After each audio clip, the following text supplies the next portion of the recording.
لیکن وہی یہ برکات ہمارے یہاں سموسے اور پکوڑی اور کچوڑی میں ختم ہو جاتے ہیں۔ ماہ مبارک کی برکت کی اگر باتیں کریں تو لوگ ظاہری دسترخوان پر نظر کرتے کہتے ہاں برکت تو ہے، الحمدللہ یہ بھی برکت ہے، ذرا برابر بھی میں اس کا انکار نہیں کرتا، لیکن ماہ مبارک رمضان میں ایک رزق معنوی خود ایک ٹاپک ہونا چاہیے کہ ماہ مبارک رمضان کے رزق کیا کیا ہیں۔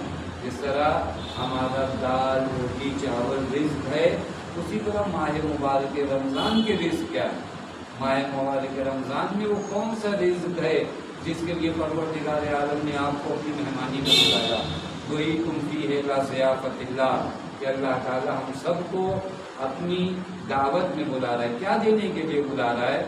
وہ جو بھی رزق ہو، میں آپ کی خدمت میں عرض کروں تاکہ آپ اس ماہ مبارک رمضان میں اپنے وقت کے امام سے غافل نہ رہنا۔ جو بھی رزق ماہ مبارک رمضان میں یا کسی بھی مہینے میں ماہ مبارک رمضان کی بات اس وجہ سے کروں کیونکہ ابھی ہم لوگ ماہ مبارک رمضان میں ہیں، جو بھی رزق ماہ مبارک رمضان میں ملتا ہے بے واسطہ امام زمان ملتا ہے۔ اب وہ چاہے رزق کے مادی ہو چاہے رزق کے معنوی ہو، اس لیے آپ کریں تھوڑا بھی وجہ سے ہم یقین کریں گے بے یمنہ ہی رزق الورا کا معنی آپ کیا کریں گے؟ کہ آپ پڑھتے ہو دعائے نطبہ میں کہ مولا آپ کے صدقے میں تمام مخلوقات عالم کو رزق ملتا ہے۔ لامعالم ماہ مبارک رمضان جہاں ضیافت اللہ ہے، جہاں رزق ہمیں مل رہا ہے، کس کے تو فعل مل رہا ہے؟ امام زمان کے، یعنی یہ روزے کی توفیق، یہ نماز کی توفیق، یہ عبادتوں کی توفیق، یہ سب رزق ہے، اور یہ تمام رزق جس ذات کے صدقے میں مل رہا ہے اس ذات کو امام زمان ہے۔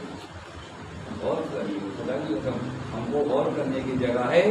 بے یمنہ رزق الورا، تمام عالم کا رزق امام زمان کے صدقے میں، اور ماہ مبارک رمضان میں یہ رزق اپنے عروج پر ہے، اپنی معراج پر ہے۔ کتنے ارزاق، کبھی بار ہم نے رزق کا معنی تھوڑا سے محدود کر رکھا ہے، وغیرہ اگر آپ زیارت عاشورہ پڑھے اللہم ارزقنی شفاعت الحسین، وہاں پر شفاعت مولا کو آپ کیا کہتے ہو؟ رزق کہتے ہو۔ حتیٰ میں نے کئی مرتبہ عرض کیا یہ جو آنسو آپ کی آنکھوں سے نکلتی یہ بھی رزق ہے، یہ کسی کو نصیب نہیں ہوتا۔ یہ جو آپ ماتم کرتے یہ رزق ہے، یہ جو آپ مجلسوں میں آتے یہ رزق ہے۔ ان رزقوں کو ہم رزق سمجھتے ہی نہیں۔ ہمارے پاس رزق یعنی جسمانی رزق، جو کھانے پینے کا سامان اسی کو کہتے ہیں رزق ہے وغیرہ، اور اسی لیے شاید بعض لوگوں نے باتوں کو سمجھا نہیں، کہا کہ آپ سورہ مزمل پڑھو یا جو ہے سورہ واقعہ پڑھو تو آپ کا رزق پڑے گا، تو ہم فوراً اپنی الماری کھول کر دیکھتے کہ وہاں پر 2000 5000 ہوا یا نہیں ہوا، اور نہیں ہوا تو کہتے ارے انہوں نے تو کہا کہ سورہ واقعہ پڑھو رزق بڑھے گا، نہیں بڑھے گا، کیونکہ ہم نے رزق کو کیا کیا؟ محدود کیا ہے۔ آپ اس کے بعد رزق کو تھوڑا بڑا کرو تو آپ دیکھو کہ رزق کا معنی یہ نہیں ہے کہ مال دنیا فقط نہیں، میں اس کا انکار نہیں کروں کہ مال دنیا رزق نہیں ہے، لیکن بہت مختصر رزق ہے۔ وَمَا مَتَاعُ الدُّنْيَا إِلَّا قَلِيلٌ، قرآن خود کہتا ہے آپ کے پاس جتنا ہو وہ چھوڑیے، پوری دنیا کو قرآن کہتا ہے وَمَا مَتَاعُ الدُّنْيَا إِلَّا قَلِيلٌ، یہ پوری دنیا کی جو دولت ہے نا یہ کم ہے۔ معلوم ہے خداوند نے متعلق الگ رزق کی جانب بار بار ہمیں آپ کو دعوت دے رہا ہے، اور وہی رزق جب بڑھیں تو آدمی کو غور کرنا چاہیے۔ مثلا میں مثال دوں آپ کی خدمت میں کل تک میں ماں باپ کی خدمت نہیں کرتا تھا، آج الحمدللہ مجھے توفیق حاصل ہوئی، میں ماں باپ کی خدمت کرنے لگا۔ یہ رزق ہے، اسے ہم نے سمجھے ہی نہیں کہ یہ بھی رزق ہے، یہ رزق ہے، اور یہ وہ رزق ہے جو میری قبر میں کام آنے والا ہے، یہ وہ رزق ہے جو حشر و نشر و قیامت میں، اسے ہم نے کبھی رزق نہیں سمجھا۔ اسی لیے میں نے ایک جگہ پر مجلس میں عرض کیا تھا، بسا اوقات ہم لوگ شکوے بھی جو کرتے ہیں ہنسی والے جو پہلے ہمارے 4 بھائی ہیں لیکن ماں باپ کو ہم ہی سنبھالے، لیکن یہ شکر کی جگہ پر شکوا کرتے ہیں۔ ہم لوگ ایک دم الٹا کاروبار ہے نا، جہاں پر شکر کرنا چاہیے وہاں پر کیا کرتے ہیں؟ شکوا کرتے ہیں۔ مثلا اگر آج مجھے نماز شب کی توفیق ملے تو میں آ کر آپ سے شکوا کروں گا کہ یہ سب نہیں پڑھتے فقط میرے اوپر یہ نماز شب آ گئے، تو یہ شکوے کی جگہ نہیں ہے، شکر کی جگہ ہے۔ تو جب اگر آپ کو نماز شب پڑھنے کی توفیق ملے تو شکوا کریں گے یا شکر کریں گے؟ شکر کریں گے۔ تو اسی طرح 4 بھائیوں میں اگر ماں باپ آپ کے ذمے ہیں تو شکوے کی جگہ یا شکر کی جگہ؟ یہ شکر کی جگہ ہے۔ اللہ تعالیٰ تو نے مجھے اس لائق جانا کہ مجھے تو نے یہ فرصت دی کہ میں اپنے ماں باپ کی خدمت کراؤں، لہٰذا یہ شکوے کی جگہ نہیں ہے۔ یہ دنیا والے آپ کو طرح طرح سے بتائیں گے آپ کہاں پھنس گئے، وہ دیکھو 3 بھائی کتنے اچھے سے ہیں، یہ ماں باپ کو لے کے آپ دھو رہے ہو۔ ہم دھو نہیں رہے بلکہ ان دعاؤں سے ہم چل رہے ہیں۔ نظریے کو تھوڑا سے بدلا جاتا ہے کہ میں اپنے عنوان سے نہ بٹوں۔ ماہ مبارک رمضان میں جتنے بھی عرضات ہیں، جتنے بھی رزق ہمیں اور آپ کو حاصل ہوتے ہیں، بے یمنہ ہی کو مت بولیے گا، وہ جس کے صدقے میں یہ تمام رزق مل رہا ہے۔ کبھی کبھار ہوتا ہے معلوم ہے کہ آدمی ایک دسترخوان پہ بیٹھا ہو اور اتنی مختلف قسم کی غذا اور اتنے مختلف قسم کے سامان وہاں ہو نا، وہ بھول ہی جائے کہ یہ دسترخوان لگایا کس نے۔ کیونکہ توجہ کرنا ہے، ہمارا پرابلم کیا ہے، ہم لوگ دسترخوان رزق کے پروردگار عالم پہ بیٹھے ہیں اور جس کے صدقے میں رزق آیا وہ امام زمان، لیکن اتنا رزق میں ہم کیا کہتے ہیں مشغول ہو گئے ہیں کہ بھول ہی بیٹھے کہ یہ دسترخوان بچھایا کس نے تھا، اس دسترخوان پہ بلائے کس کے صدقے گئے۔ یعنی دنیا کی معمولی رنگا رنگ چیزوں نے ہمیں غیر متوجہ کر دیا اپنے امام زمان سے۔ یہ واقعی حیرت کی بات ہے کہ آدمی رزق اور نعمتوں میں اتنا غرق ہو جائے کہ یہ نعمتیں اسے متوجہ بھی نہ ہونے دیں کہ یہ نعمتیں کس کے صدقے میں ملی۔ لہٰذا جب ان لوگوں نے کہا یہ ٹاپک رکھیں گے، مجھے بہترین ٹاپک ہے کہ واقعی ماہ مبارک رمضان میں آدمی غور کرے کہ تمام رزق روزہ، رزق نماز، رزق صلاۃ، رزق قرآن جس ذات کے صدقے میں مل رہا ہے وہ ذات امام زمان اجل اللہ تعالیٰ فضلہ شریف ہے۔ ایک صلوات پڑھیں اللہم صلی علی محمد وعلی محمد۔ وہ چیز جو آپ کی خدمت میں عرض کرنا اور کل بھی میں نے عرض کیا تھا، وہ یہ کہ فرصت ماہ مبارک رمضان ہے ایک قدم اپنے امام کی جانب بڑھانے کے لیے، کیونکہ بہت اچھے حالات ہیں ابھی ماہ مبارک رمضان میں، بہت اچھے حالات ہیں۔ میں دن بھر روزے سے ہوں، نمازیں پڑھتا ہوں، جھوٹ یا تو ختم ہو گیا یا کم ہو گیا، بہت سے گناہ جو زبان سے جاری ہوتے تھے کم ہوئے، بہت سے گناہ جو کانوں سے سرزد ہوتے تھے وہ کم ہوئے، آنکھوں سے جو گناہ سرزد ہوتے تھے بہت سے گناہ ہمارے وجود سے کم ہو گئے، یعنی معنویت ہمارے وجود میں آئی ہے۔ یہ معنویت اگر میرے وجود میں آتی ہے تو یہ بہترین فرصت ہے ہجرت کرنے کے لیے۔ کل میں نے جہاں گفتگو چھوڑا تھا ماہ مبارک رمضان در حقیقت مہاجروں کا مہینہ ہے، یا ہجرت کرنا ہے۔ ہجرت کہاں سے کرنا ہے؟ وہ جہاں پر ہیں وہاں پر کھڑے نہیں رہنا ہے۔ کسی نے مولانا قدیان جب پوچھا ہجرت کیا ہے، حضرت نے فرمایا بہترین ہجرت یہ ہے کہ انسان گناہوں سے اطاعت کی وادی میں چلا ہے۔ ہم لوگ سمجھتے ہیں ہجرت کا مطلب بامبے کا رہنے والا پونا چلا جائے، تو یہ میرے جسم کی ہجرت ہے نا، ایک ہجرت جو ضروری ہے میری روح کی ہجرت ضروری ہے۔ مولا فرماتے یقول الرجل ہاجرتو، لوگ کہتے ہیں کہ میں نے ہجرت کیا ہے، ولم یہاجر، لیکن انہوں نے ہجرت نہیں کیا ہے۔ وَإِنَّمَا الْمُحَاجِرُونَ يَحْجِرُونَ عَنِ السَّيِّئَاتِ، وہ لوگ حقیقت میں مہاجر کہلاتے ہیں جو گناہوں سے ہجرت کر کے اطاعت کی وادی میں آ جائیں۔ ماہ مبارک رمضان وہی مہینہ ہے، خدا کی قسم یہ وہی مہینہ ہے جہاں پر ہمیں ہجرت کرنا ہے، ان بری عادتوں سے ہجرت کرنا ہے جو اب تک دامنگیر ہے ہمارے وجود میں۔ یہ ایک مہینہ یوں نہیں ہے کہ 29 دنوں تک خدا نے چاہا چلو ٹارچر کر دو، اس کے بعد 30ویں دن سب بند جو کیا تھا وہ کھول دیں گے، نہیں، یہ ایک مہینہ حقیقت میں یہ 29 یا 30 دن در حقیقت ہماری پریکٹس کرائی جا رہی ہے۔ میں آپ کو بہت آسان بتاؤں، دیکھیں کبھی بار ہم لوگ کہتے ہیں ارے بھائی ہم سے یہ نہیں ہو سکتا کہ ہم غیبت نہ سنیں، ہم سے یہ نہیں ہو سکتا کہ ہم جھوٹ نہ بولیں، جب ہم کہتے ہیں ہم سے یہ نہیں ہو سکتا کہ ہم جو ہے نہ محرم کی جانب نگاہ نہ کریں، کیوں؟ کہتے اتنے وبال، اتنی دنیا میں گناہ عام ہوئے، ایسے موقع پر آپ کرو یہ سب چھوڑو، یہ ہم سے نہیں ہو سکتا۔ خداوند متعال ماہ مبارک میں آپ کو بتاتا تم سے بہت کچھ ہو سکتا ہے۔ تمہارے گھر میں بہترین کھانا رکھا ہوا ہے، لیکن اس کے باوجود تم نہیں کھاتے. اس گرمی کے موسم میں تمہاری فریج میں پانی رکھا ہوا ہے لیکن تم دن میں نکال کر وہ پانی نہیں پیتے. توجہ فرما رہے ہیں, یعنی تم سے ہو سکتا ہے, اگر تم چاہو تو تم سے سارے کام کون نہیں کر سکتا. آپ مجھے انصاف سے بتائیں, روزہ وہ واحد عبادت ہے جو اخلاص کے ساتھ ہے, کیونکہ آپ باہر یہ روزے میں کوئی دکھاوا نہیں ہوتا, روزے میں ہو ہی نہیں سکتا دکھاوا. کیوں نہیں ہو سکتا؟ کیونکہ روزہ اگر آپ کہیں امساک کا نام ہے, یعنی کچھ نہ کرنے کا نام ہے. روزہ کرنے کا نام نہیں ہے, روزہ نہ کرنے کا, یعنی روکنا اپنے آپ کو. تو اگر میں نماز پڑھوں تو کم از کم تکبیرۃ الاحرام میں آپ مجھے دیکھ لو گے.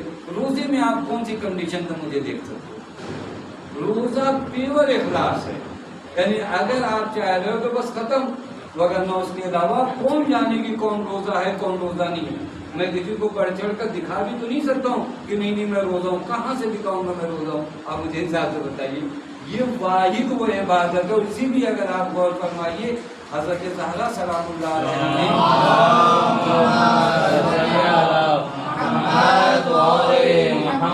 جہاں پر فلسفہ احکام بتایا نا, بی بی سلام اللہ علیہ نے 20 عنوان خطبہ فدیہ میں بتائے کہ کس عبادت کو اللہ نے کیوں واجب کیا. اس عبادت کو انشاءاللہ اگر کبھی حیات رہی تو ایام فاطمیہ میں اس کو بیان کیا جائے گا. کس عبادت کو اللہ نے کیوں واجب کیا؟ بی بی نے فرمایا کہ اللہ تعالیٰ نے نماز کو اس وجہ سے واجب کیا تاکہ تمہارے وجود سے تکبر ختم ہو. نماز میرے وجود سے کیا کرتی ہے؟ تکبر ختم ہوتی ہے. بی بی سلام اللہ علیہ فرماتی ہیں, اور زکوٰۃ کو اللہ تعالیٰ نے اس وجہ سے واجب کیا تاکہ تمہارے وجود کے اندر وہ جو حب مال ہے نا, اس سے تمہیں پاک کیا جا سکے. وَالنِّمَاءً فِي الرِّزْقِ, اور تمہارے رزق میں بڑھایا جا سکے, یعنی تمہارے رزق کو بابرکت بنایا جا سکے اور تمہارے وجود کو تزکیہ کیا جا سکے. وہیں پر ایک جملہ روزے کو لے کر جو بی بی کا ہے, وہ اللہ تعالیٰ نے روزے کو کیوں واجب کیا؟ تثبیتاً للاخلاص.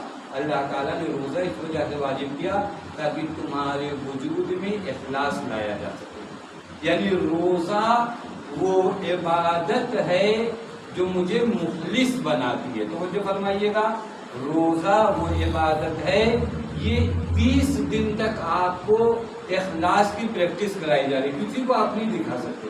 یہ بہت ہی بیکار کا آدمی ہوگا جو آ کر روزے میں بھی تظاہر کر دے اور 2-3 گھنٹہ پہلے سے دکون لے کر مارکیٹ میں آ جائے. وہ بہت کم لوگ ہیں, مگر نہ روزہ ایک ایسی عبادت ہے خدا کی قسم جہاں اظہار کرنے کے لیے کچھ نہیں, جہاں آپ نہیں ہو تو کس کو معلوم. تو جو ہمارے جہاں پر خود حدیث قدسی میں الصوم لی وانا اجزی له, روزہ میرے لیے ہے اور اس کی جزا بھی میں دوں گا. یا بعض عبارات میں ہے کہ الصوم لی وانا اجزی له, روزہ میرے لیے ہے اور روزے کی جزا میں خود ہوں. عجیب مغالہ ہے, یعنی یہ روزہ میرے لیے اور پروردگار عالم کہتے ہیں اس روزے کی جزا میں خود ہوں, نہ روزے کی جزا دوں گا بلکہ روزے کی جزا میں ہوں. یعنی روزہ رکھو میرا پرب پالو. اور جو فرمانے یہ وہ اہم عبادت ہے. میرا کہنے کا مطلب یہ تھا, یہ آپ سے پریکٹس کرائی جا رہی ہے اخلاص کی. خلوص آپ کے وجود میں آتا چلا جائے, آپ خالص ہوتے جاؤ یا نہیں جا. کل بھی معنی کیا تھا, خالص کا معنی یہ ہوتا ہے تمیز. جو مولا امام سجاد کا وہ جملہ میں نے آپ کی خدمت میں کل پڑھا تھا, حضرت نے فرمایا والصیام التمیز, یہ روزہ در حقیقت جو شہر التمیز ہے, تمہیں پاک کرنے کے لیے آیا. وہ جو بہت سی ملاوٹیں تمہارے اندر آ گئی ہیں, ان ملاوٹوں کو تمہارے وجود سے کیا کرنے کے لیے روزہ آیا ہے؟ دور کرنے کے لیے. ملاوٹیں ختم ہو جائے, وہ جو سونا ہے نا نکھر کر سامنے آ جائے. وہ جو اس سونے میں بڑی ملاوٹیں آ گئی ہیں نا, نہ جانے حب دنیا, شہرت دنیا, منصب دنیا, مقام دنیا, یہ ساری ملاوٹوں کو کیا کیا جائے؟ ماہ مبارک رمضان میں اپنے وجود کو اتنی تمرین کرائی جائے جس طرح سونے کو اتنا کھولایا جاتا ہے کہ کھولنے کے بعد سونا الگ ہو جاتا ہے, ملاوٹیں الگ ہو جاتی ہیں. ماہ مبارک رمضان میں اپنے نفس کو اتنی تمرین کرائی جائے کہ ما سوی اللہ جتنے تعلقات ہیں سب ٹوٹ جائیں, ایک تعلق باقی رہے, وہ خدا بند تو جو فرما رہے یوں وہ مرحلہ اگر آپ طے کر لو، اسی کو کہتے ہیں زمانی انتظار. اسی کو اگر حقیقت میں یہی مرحلہ آپ کو دھیرے دھیرے آپ کے امام زمان سے کیا کرے گا، قریب کرے گا. یہی تمرین ہے، یہی پریکٹس ہے، اور یہ ہجرت مجھے کرنا ہے. تو جو فرمائیے ہجرت کے وسائل فراہم ہیں، مجھے ہجرت کرنے کی تھوڑی سا حوصلہ اور ہمت دکھانا ہے. اور جنہوں نے دکھایا ہے بیت علیہ السلام نے لمحوں میں انہوں نے چینج کیا. احمد یہ وہ زمانہ تھا، حضرت کا ان لوگوں کا ظہور کا زمانہ تھا، اور یہ کام نہیں. آج بھی جو لوگ ہجرت کرتے ہیں، آج بھی جو لوگ اپنی برائیوں سے نکل رہے ہیں، پروردگار عالم کی جانب سے دیر تو نہیں ہے. وہاں پر کوئی سیٹ تو نہیں کنفرم ہو چکی ہے کہ نہیں اب سیٹ فل ہو گئی ہے نیک لوگوں کی، اب جو آئیں گے اس کو آپ کے بعد قبول نہیں کیا جائے گا. نہیں، یہ ماہ مبارک خود آپ کے لیے آنا، ماہ مبارک میں یہ مواقع فراہم کرنا، ماہ مبارک میں بار بار آپ کو درس دینا. وقت نہیں میں جلدی جلدی وہ باتیں آپ کی خدمت میں عرض کروں کہ ماہ مبارک میں در حقیقت اگر آپ کو صحیح انتظار کا معنی سمجھنا ہے تو ماہ مبارک بہترین جگہ ہے. کیا آپ سمجھ سکتے کہ انتظار امام یعنی کیا؟ انتظار امام کو معنی یہ نہیں ہوتا کہ دن میں بیٹھ کر فقط دعا کریں کہ حضرت آ جائیں ماہ مبارک. اور میں یہ جملہ کئی مجلسوں میں اور ماہ شعبان میں کئی جگہ یہ بات کہہ چکا ہوں، کمی ان کی جانب سے نہیں ہے، وہ انسان کامل ہیں. جتنی بھی کمیاں ہیں ہماری جانب سے، انہیں کوئی تیاری کرنے کی ضرورت ہے. مجھے انصاف سے بتاؤ، حضرت کو کوئی تیاری کرنے کی ضرورت ہے کہ حضرت تیار ہو رہے ہیں، حضرت تیار ہو رہے نہیں. حضرت کو تیاری کی ضرورت نہیں ہے. جنہیں کونوا مع صادقین ہے انہیں تیاری کی ضرورت ہے، اور وہی تیاری ماہ مبارک رمضان میں بہترین طریقے سے ہو سکتی ہے. یہاں پر اسی لیے ماہ رمضان کو کیا کہا جاتا ہے؟ ماہ خود سازی. کل بھی میں نے عرض کیا تھا، یعنی اپنے آپ کو سنوارنے کا مہینہ، اپنے آپ کو ڈیولپ کرنے کا مہینہ، اپنے اندر جو کمیاں ہیں اسے دور کرنے کا مہینہ.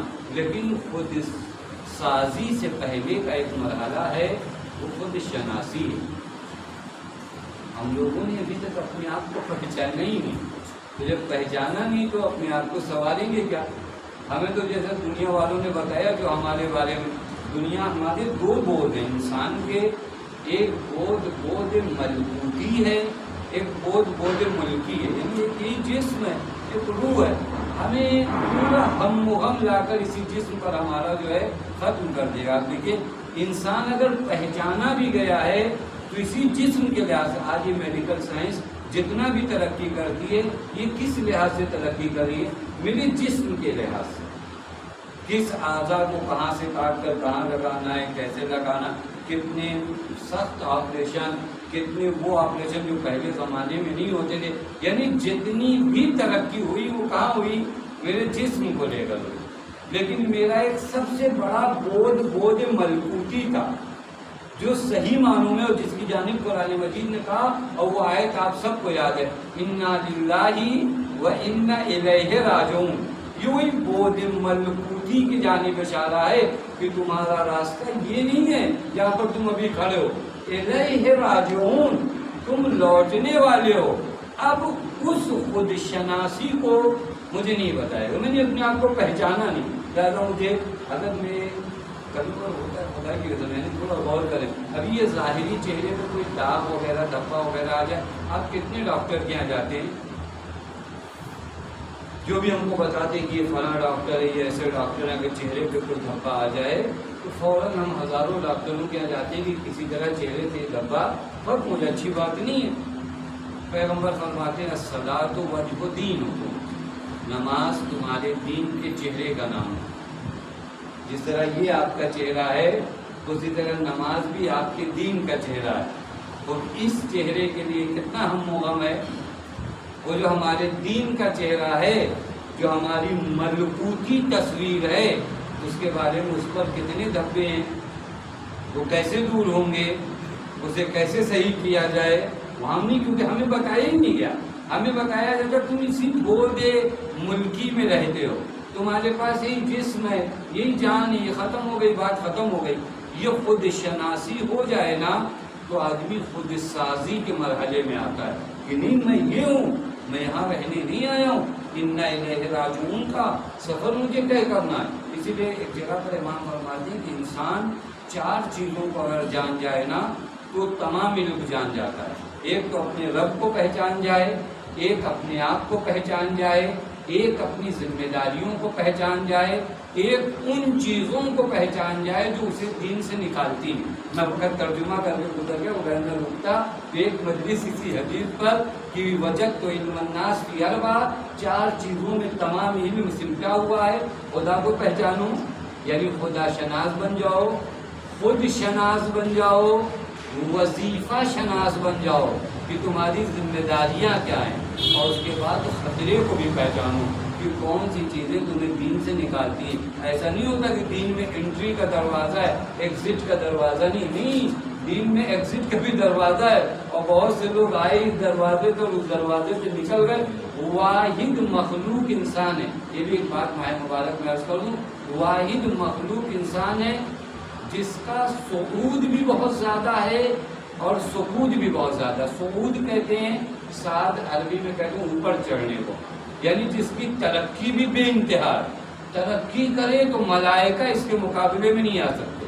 دیکھ لیجیے آپ تاریخ میں انسانوں کو، یعنی انسان واحد وہ مخلوق ہے جس کی ترقی بھی غیر متناہی، اور جب گرے گا تو جانور بھی اس سے زیادہ نہیں گر سکتے۔ آپ دیکھ لیجیے دونوں مثالیں آپ لوگوں کے ذہن، اگر ترقی کرے تو سلمان بن جاتا ہے، تو جو فرما رہے ہیں یعنی ترقی کرتا جائے تو سلمان ہو، موسیٰ ہو، مقداد، میں اہل بیت کی مثال نہیں دے رہا ہوں کیونکہ وہ ذوات الگ ہیں، انوار قدسیہ وہ الگ، لیکن یہ عام انسان یہ اگر آ کر صحیح معنوں میں راہ اہل بیت پر چلے تو یہ جب ترقی کرے تو ملائکہ ان کے سامنے کم نظر آئیں، لیکن جب یہی انسان پستی کی طرف آتا ہے تو پھر قرآن کا جب مثلہ کمثل القلب، اس کی مثال کتے جیسی عجیب ہے۔ یعنی انسان وہ واحد مخلوق ہے، نہ صعود کی انتہا ہے نہ سقوط کی انتہا ہے، گرتا ہے تو بہت گر جاتا ہے،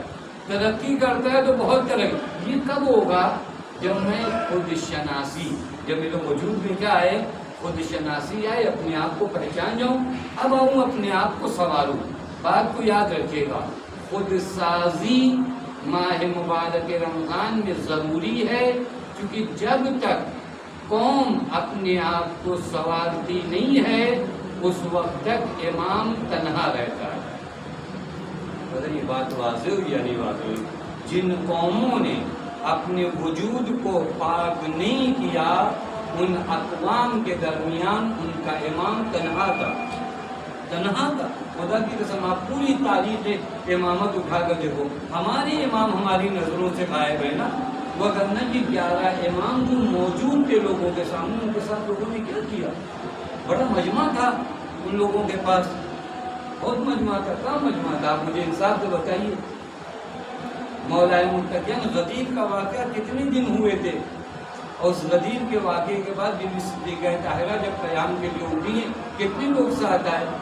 یہ خود سازی نہیں ہوگی، امام وقت تنہا ہو جائے گا۔ توجہ فرمائیے گا، ہر دور میں، ہر دور کے علی کی تنہائی کا سبب وہ قوم جو علی کے ساتھ چلے وہ اپنے آپ کو سنوارے نہیں تو علی تنہا ہوگا۔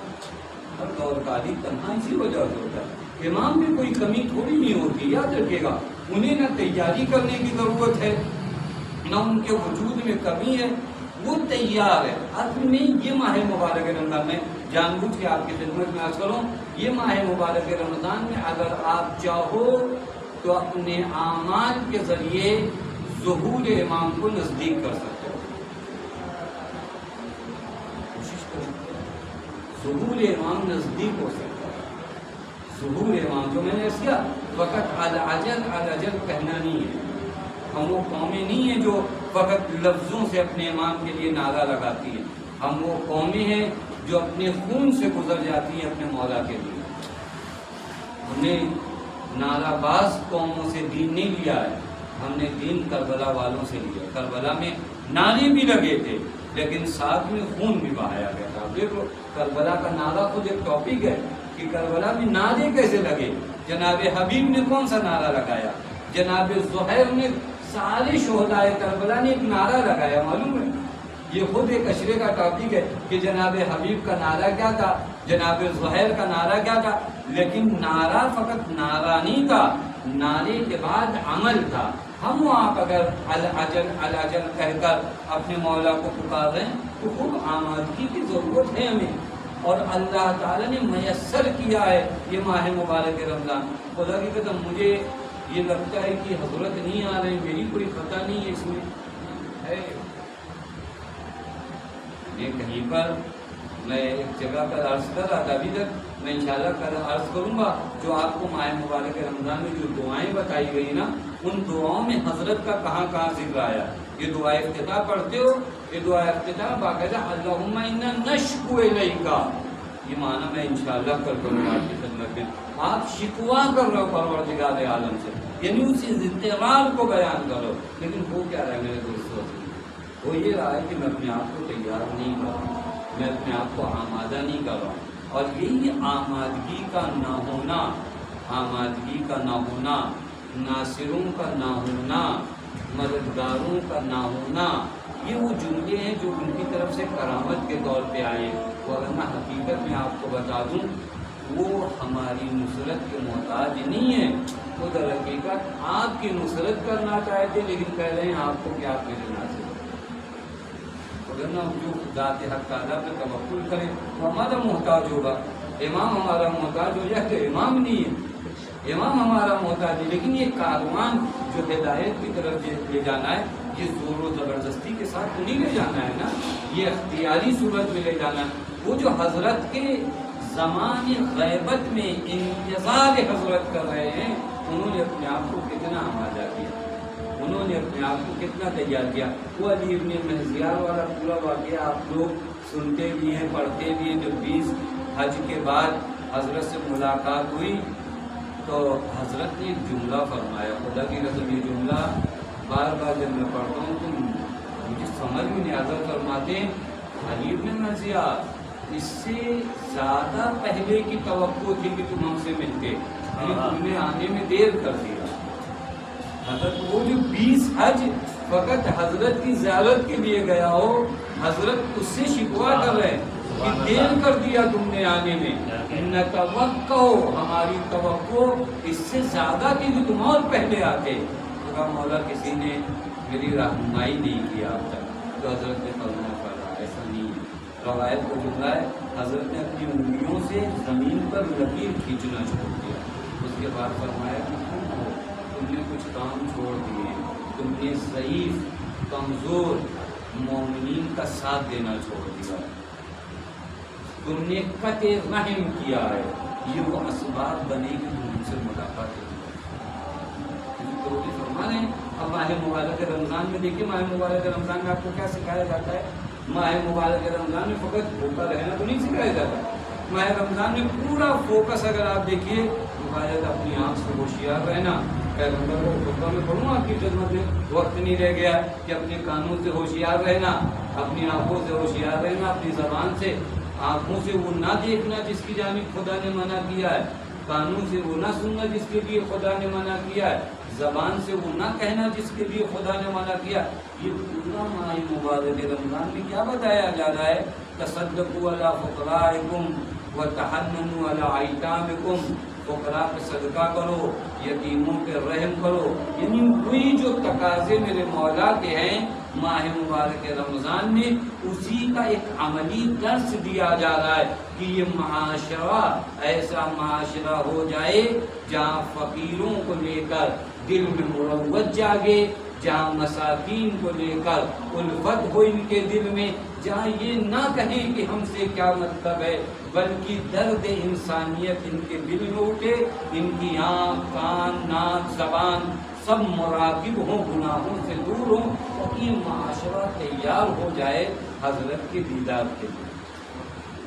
یہ ماہ مبارک میں سارے کام تیار ہو، ماہ مبارک میں اللہ تعالیٰ نے ایک عظیم فرصت دی، اور یہ 2 دن گزر رہے دوبارہ نہیں آنے والے، خدا کی قسم دوبارہ مولا امام سجاد کے مقام پر فرماتے ہیں یبن آدم، اے آدم کے بیٹے، کل یوم قال کل یوم، ہر دن آ کر تم سے ایک چیز کہتا ہے، انا یوم جدید وَأَنَا عَلَيْكَ شَهِيدٌ، ہر دن آ کر تم سے کہتا ہے کہ میں وہ نہیں ہوں جو کل والا دن ہے، آج دوسرا دن ہے۔ وَأَنَا عَلَيْكَ شَهِيدٌ، میں تم پر گواہ ہوں، کل قیامت میں تمہاری گواہی دوں گا۔ قُلْ فِيَّ خَيْرًا وَعَمَلْ فِيَّ خَيْرًا، اگر تجھے نیک کام انجام دینا ہے تو آج کے دن میں کر لے، اگر کچھ کہنا ہے تو آج کے دن میں کر لے، کل قیامت میں شہادت دوں گا۔ وَإِنَّكَ لَن تَرَانِي أَبَدًا، آج جب میں گزر جاؤں گا تو آئندہ تم مجھے نہیں دیکھ پائے گا۔ یہ مولا فرماتے ہر دن آپ کو آ کر یہ بتاتا ہے۔ ہم لوگ غافل، ہم کو لگتا ہے ارے وہ ہوتا ہے، میں ایک مثال دوں شاید بچوں کو پاس، نہر کے پاس اگر آپ کھڑے ہو نا، نہر جو بہ رہی ہو، بہتی ہوئی نہر کے پاس اگر آپ کھڑے ہو تو آپ کو احساس نہیں ہوتا کہ وہ پانی کہاں گیا، آپ سوچتے ہو جو پانی ابھی آپ نے دیکھا تھا 2 سیکنڈ پہلے وہی پانی ہے، وہ پانی نہیں، وہ آگے گیا۔ پتہ نہیں بات واضح؟ اب جو پانی آپ دیکھ رہے ہو یہ دوسرا پانی ہے، لیکن چونکہ سلسلہ ٹوٹا نہیں تو آپ کو احساس نہیں ہوا، آپ پہلے دیکھ رہے ہو پانی، وہ کہاں دیکھ رہے ہو، وہ گیا، ابھی جو دیکھ رہے ہو آپ یعنی وہ بہ رہی ہے نا نہر، یہ پانی آگے گیا، وہ پانی جو آپ دیکھ رہے ہو وہ نہیں ہے، یہ دوسرا پانی ہے، لیکن اتنے سلسلے سے آ رہا تھا آپ کو احساس نہیں ہوا۔ یہی حال دنوں کا ہے، یہ لمحہ جو تھا یہ ابھی آخری جملہ جو میں نے کہا یہ گیا، اب جو کہہ رہا ہوں وہ لمحہ نہیں ہے، یہ دوسرا لمحہ ہے۔ اس دوسرے لمحے میں نے کیا کیا، اس دوسرے وقت میں نے کیا کیا، باقی میں نے اپنے آپ کو تیار کیا۔ حضرت کا شکوہ مجھ سے نہیں ہوگا، حضرت مجھ سے نہیں کہیں گے کہ تم نے آنے میں دیر کر دیا، تمہارے پاس ماہ مبارک رمضان جیسی فرصت تھی جہاں پر تم حالت صوم میں تھے، جہاں تم خدا کی بارگاہ میں تھے، تم نے کیوں نہیں مانگا خدا بند متعال سے کہ میرے اللہ مجھے اگر کوئی رزق دینا ہے تو میرے امام کا دیدار وہ رزق میرے لیے کرا کر، کیوں نہیں ماہ مبارک رمضان میں تم نے یہ دعا مانگا میرے اللہ میں تیرے دسترخوان پہ آیا ہوں، مجھے میرے آقا کی معرفت عطا کر، یہ رزق نہیں مانگا جائے گا ماہ مبارک رمضان؟ کب آپ نے افطار کے وقت میں واقعاً کبھی کبھار بعض مرحلے وقت ایک دم ختم ہو گیا، آپ اگر زیارت آل یاسین پڑھو نا، حضرت کے ایک ایک جملے کی جانب آپ کو حین ترکا وحین تسجد، آپ کہتے سلام ہو میرے مولا جس وقت آپ حالت رکوع میں ہو، سلام ہو میرے مولا جس وقت آپ حالت سجدے میں ہو، حین تقنط، سلام ہو میرے مولا جس وقت آپ حالت قنوت میں، یعنی بار بار آپ مولا کی اس عبادت کی حالت کو دیکھ کر مخاطب کر کے سلام کہہ لو، مطلب سمجھ رہے ہو؟ یعنی اے میرے مولا آپ عبد کامل ہیں، میں بھی عبادت کے مرحلے میں آنا چاہتا ہوں، بغیر آپ کے ذریعے یہ عبادت مجھ سے طے نہیں ہو سکتی۔ اب مجھے بتاؤ، وہ پھر وہ جملہ یاد کرو، بنا ہوئے فلاح و بنا ہوئے دلہ، ہم ہی ہیں جس سے خدا کی معرفت حاصل ہوتی، ہم ہی ہیں جو پروردگار عالم کی عبادت جس کے ذریعے ہوتی۔ غیر کیفی وہ مرحلہ ہے کہ ماہ مبارک رمضان میرے پاس آپ کے پاس سب پر ایک عظیم فرصت ہے، ایک عظیم موقع ہے اپنے آقا و مولا سے قریب ہونے کا، اور اتنا یقین ہے کہ اگر ہمارے دل میں قربت امام کی چاہت آ گئی تو پھر راستے فراہم کرنا ان کا کام ہے، راستے وہ فراہم کریں، پھر آدمی کو کیسے ہوگا کہاں سے ہوگا یہ آپ کا کام نہیں ہے نا، بعضوں کو لے جایا جاتا ہے، سبحان الذی اسری بعبدہ، بعضوں کو کیا کیا جاتا ہے؟ لے جایا جاتا ہے، آپ تیار ہو جانے کے لیے لے جانے والے لوگ انتظار کر رہے ہیں، یعنی حقیقت میں کہا جائے جنہیں جانا ہے وہ غافل ہیں، جنہیں لے جانا ہے وہ انتظار کر رہے ہیں۔ اے کاش وہ انتظار نہ کریں بلکہ جانے والوں کے اندر وہ جذبہ انتظار جاگ جائے تاکہ وہ اپنے آپ کو اپنے وقت کے امام کے لیے آمادہ کر سکیں۔ وآخر دعوانا الحمد للہ رب العالمین۔